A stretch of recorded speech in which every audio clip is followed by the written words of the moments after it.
A major warning is beginning to emerge for silver investors. Developments are unfolding beneath the surface, yet most market participants remain unaware of what may be ahead. At the same time, forces within the banking system that were blamed for suppressing silver during the period around 2010 appear to be active once again. Inflation is no longer advancing slowly, it is accelerating. China has been easing restrictions. India recently finalized a critical minerals agreement with the United States. Meanwhile, one market analyst with a track record spanning 50 years has increased his silver price projection to $1,000 per ounce. The indicators are visible for anyone willing to look closely. The issue is not whether these developments matter. The issue is whether investors will recognize them before the market reacts. For years, observers had followed the silver market closely, yet many believed the current environment looked unlike anything they had seen before. Evidence seemed to be appearing everywhere, but very few people were paying attention. Silver was trading in a range of approximately $75 to $76 per ounce. For many casual observers, that figure carried little significance. For those familiar with previous market cycles, however, it carried enormous meaning. Only 1 year earlier, silver had been priced near $33 per ounce. Within 12 months, the metal had risen by more than 100%. Yet, instead of optimism, uncertainty began spreading. Confidence weakened. Investors started questioning assumptions they had previously accepted without hesitation. This was the point where the situation became especially noteworthy. Market analyst Gary Savage had been observing the same developments. In a brief 4-paragraph commentary, he described a pattern that immediately captured the attention of experienced investors. What he outlined was not unprecedented. In fact, it closely resembled events that had already occurred. Gary pointed to the period around 2010, when investor sentiment behaved in an extreme and unpredictable manner. Only weeks earlier, anyone suggesting that gold or silver could experience a correction was often met with resistance. Confidence remained high. Fundamentals appeared favorable. Supply shortages were evident.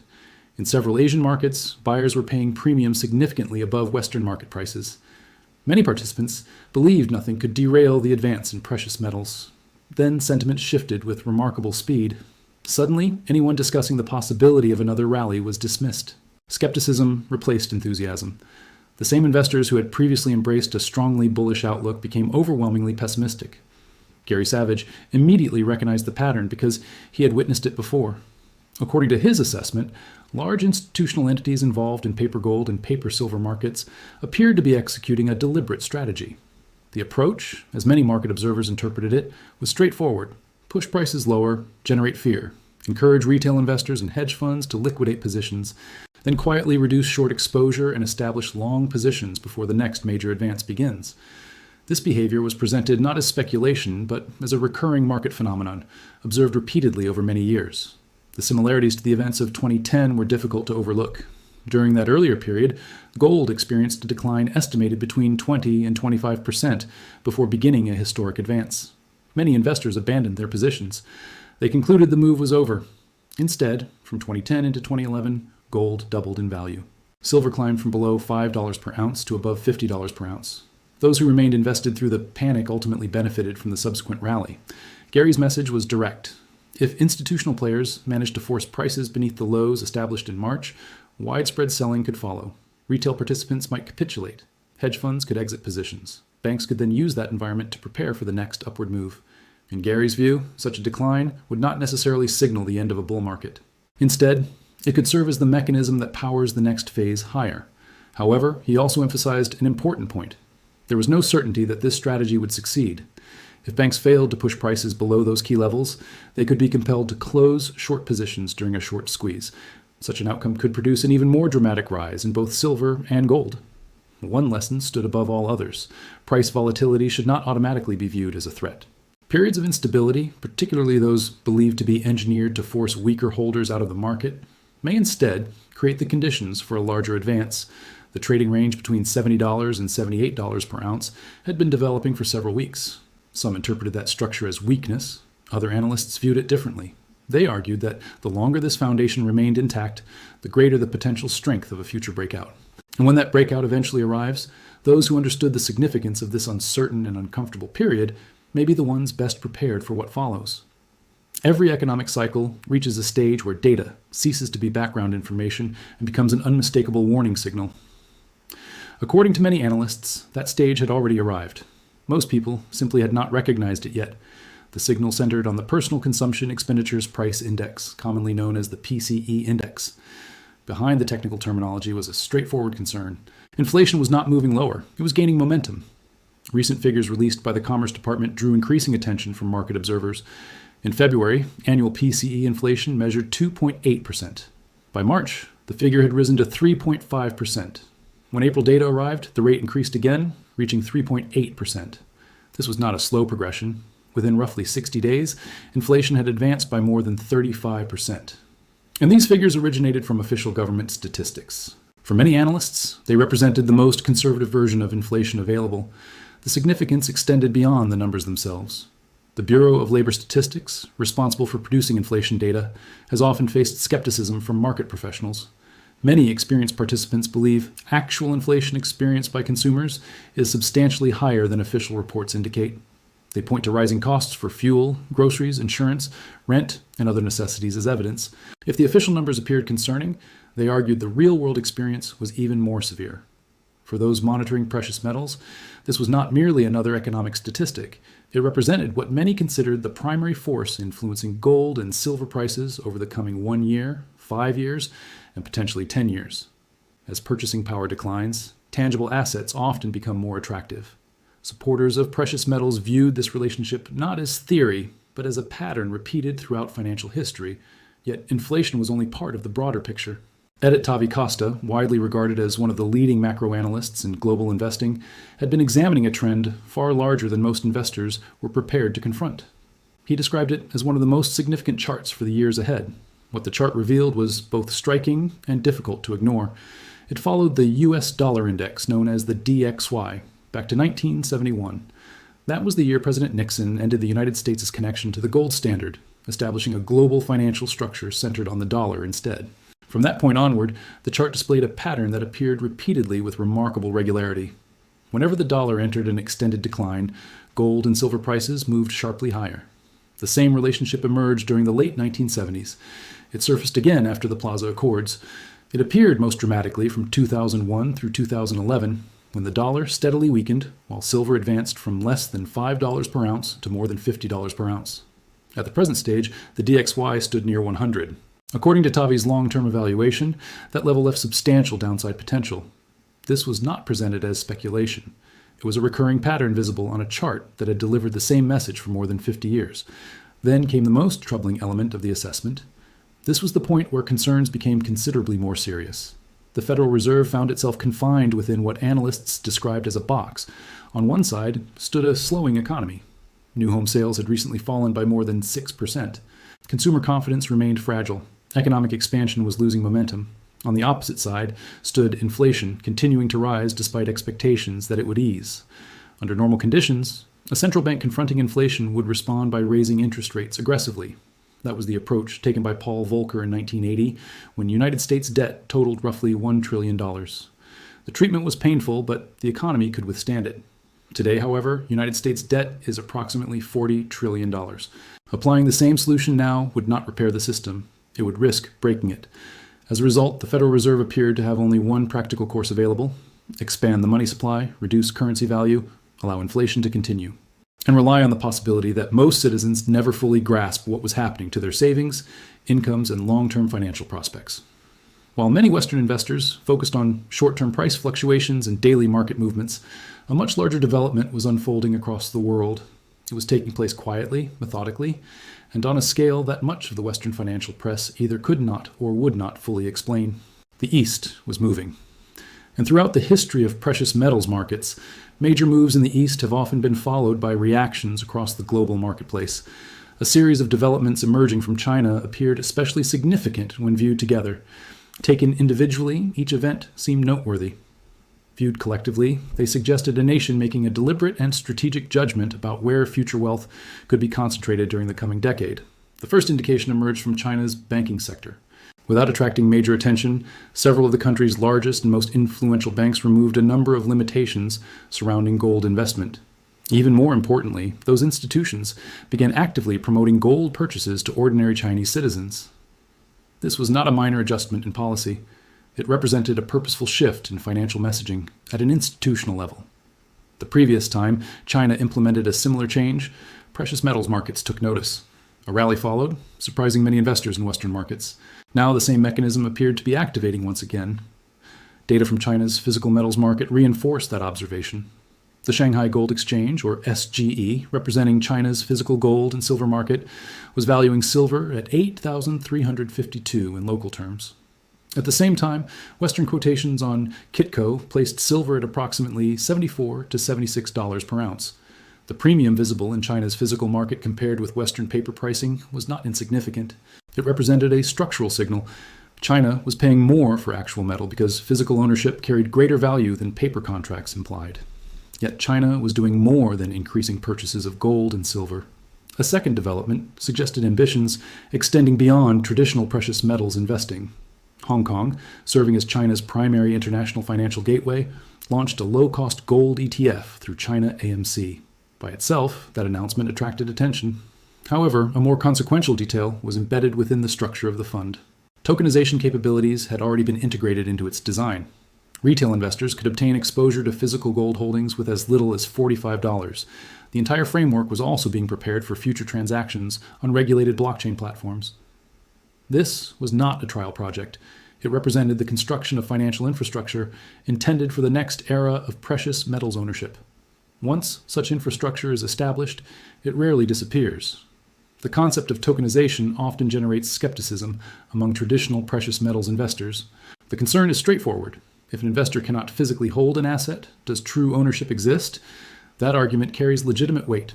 However, the broader trend continued to expand regardless of individual preferences. Gold and silver tokenization had already become substantial and was growing rapidly. In Western markets, Tether, the company responsible for the world's largest stablecoin, had quietly become one of the largest purchasers of physical gold outside central banks. Its approach was simple: acquire physical gold first, store it in Swiss vaults, then tokenize those holdings. This structure allows hundreds of millions of account holders worldwide to purchase fractional interests in audited, vaulted metal with relatively low costs and exceptional accessibility. China was now creating similar infrastructure on a national scale for the largest population of potential retail investors in the world. The implications for future demand in physical gold and silver were substantial. Then attention shifted to India.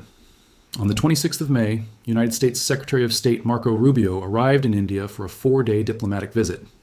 Among the agreements completed during the trip was one that received far less attention than many observers believed it deserved. The United States and India formally entered into an agreement covering critical minerals and rare earth mining, processing, and supply. This was not routine administrative paperwork. Silver had already been added to the United States Geological Survey's list of critical minerals. That classification alone carried significant strategic and pricing consequences. Now the world's largest democracy and the world's largest economy had jointly committed themselves to securing long-term access to those same resources. During the signing ceremony, Secretary Rubio chose his words carefully. He described the agreement as a means of guaranteeing dependable, long-term access to critical minerals and supply chains required by innovative economies. One final detail remained especially important and deserved careful attention. Discussion was increasingly emerging among informed investment groups that official price floors for silver and other strategically important minerals could eventually be introduced. The argument was not centered on market intervention. It was being framed as an issue of national economic security. The global system was not moving gradually toward a revaluation of precious metals. It was accelerating toward that outcome from multiple directions at once. Meanwhile, nations in the East had already chosen where they intended to stand when that adjustment arrived. Every major financial transition reaches a point when theory gives way to hard evidence. A moment arrives when documented figures carry more weight than forecasts and opinions. According to the analysts being followed most closely, that moment was not years away. It was unfolding in the present. Evidence could be found directly within the financial reports of the world's largest gold and silver producers. Newmont Mining, recognized as the largest gold producer in the world, recently released figures that captured immediate attention among serious investors. Across the prior 4 quarters, Newmont generated $9.2 billion in free cash flow, not revenue, not gross profit. Free cash flow. The funds remaining after every expense, operational requirement, and obligation had been fully covered. That $9.2 billion result was more than a company milestone. It represented the highest free cash flow ever recorded by any gold mining company in history. With gold trading near $4,500 per ounce and energy expenses remaining comparatively stable, projections suggested that Newmont alone could surpass $10 billion in free cash flow during 2026. In most industries, figures of that scale would dominate financial news coverage. Within the precious metals sector, however, discussion remained limited to a relatively small group of analysts. The strategic significance was straightforward. Once major institutional investors recognized that gold and silver mining firms are producing margins comparable to or greater than many celebrated technology companies, capital flows into the sector may not occur slowly. The movement could arrive rapidly, it could arrive aggressively, and it could arrive in quantities that existing market structures are not prepared to accommodate. If the gold mining data appeared impressive, the situation among silver producers appeared even more striking. Tavi Costa, whose earlier work focused on dollar weakness, shifted attention towards silver mining companies. His conclusion was that the sector stood near a major breakout. The logic behind that conclusion did not depend on complex calculations. Simple arithmetic was enough. Silver producers were selling metal at roughly $75 per ounce. Average production expenses remained closer to $20 per ounce. The difference, $55 per ounce in operating margin, represented the strongest profitability the industry had ever achieved. Yet, silver mining equities continued to trade at significantly lower valuations than gold mining companies. The ratio between the SIL Silver Miners ETF and the GDX Gold Miners ETF showed silver miners valued at roughly half the relative level reached during 2016. The market had not yet reflected what was already taking place within these businesses. That gap was presented not as a danger signal. It was viewed as an opportunity, one that would not remain available forever. Then another question emerged. At what stage do mining companies with record cash generation, limited debt, strong dividend payments, and exposure to a resource now considered strategically vital decide not to sell all of their production? At what point does a company such as Newmont examine its balance sheet and determine that retaining gold as a reserve asset provides greater value than immediately exchanging it for fiat currency that continues losing purchasing power? First, Majestic Silver had already demonstrated a version of this approach. During periods when management believed silver prices were being artificially suppressed, inventory was withheld rather than sold into the market. Looking back, that decision reflected the type of strategic discipline that distinguished experienced operators from conventional commodity producers. If major mining companies eventually adopted the same approach, choosing accumulation over distribution and storage over immediate sale, the resulting supply shock could exceed anything modern precious metals markets had previously experienced. Rick Rule, widely regarded as one of the most accomplished investors in precious metals history, described the coming environment with unusual directness. He referred to it as the greatest wealth transfer in modern history. The statement was not intended as rhetoric. It was based on a specific observation. Ownership of precious metals, measured as a share of total global wealth, remained near historical lows. A return merely to moderate historical averages would require a fourfold increase in global ownership of precious metals. Yet the physical supply necessary to satisfy that level of demand at existing prices was not available. According to this view, only substantially higher prices could reconcile that imbalance. David Hunter, bringing 50 years of market experience and a reputation for accurate forecasting, recently increased his long-term silver target to $1,000 per ounce. His shorter-term outlook projected $200 per ounce within the next 12 months. That scenario also included a subsequent correction of 50% after the initial rise, followed by a prolonged advance toward the four-digit objective. The reasoning centered on the combined effects of currency debasement, demand for critical minerals, Eastern accumulation, and growing institutional participation occurring simultaneously. Open interest in gold futures had declined to levels not witnessed since 2008. Analysis from Rafi Farber indicated the market was approaching those historical lows. Students of market history understood the significance. When open interest becomes compressed to this extent, the fuel for a future advance is not disappearing. It is building quietly beneath the surface. Conditions are forming for a move that could leave late participants with very limited opportunities for attractive entry points. When all of these developments were viewed together, a common picture emerged. The mining sector, expanding margins, accumulation across Eastern markets, dollar weakness, inflation trends, compressed open interest, growing tokenization infrastructure, critical mineral agreements, and concerns regarding banking-driven market pressure. Taken together, the conclusion presented was not confusion, but clarity. Those who remained patient during periods of uncertainty had continued studying while others reacted emotionally. They continued paying attention while others dismissed the signals. And, as major data points increasingly pointed in the same direction, that patience appeared to be turning into positioning. The concept described as the greatest wealth transfer in modern history was no longer being presented merely as a future possibility. It was portrayed as a process already in motion. The remaining issue was not whether it would happen. The argument was that the data had already addressed that question. The final issue was whether investors would be prepared when the process fully unfolded. If this information provided value, share it with others who may find it useful. Stay informed continue following major developments, and remain prepared for future market changes. Please leave your thoughts about this content in the comments below. Thanks for watching. See you in the next one.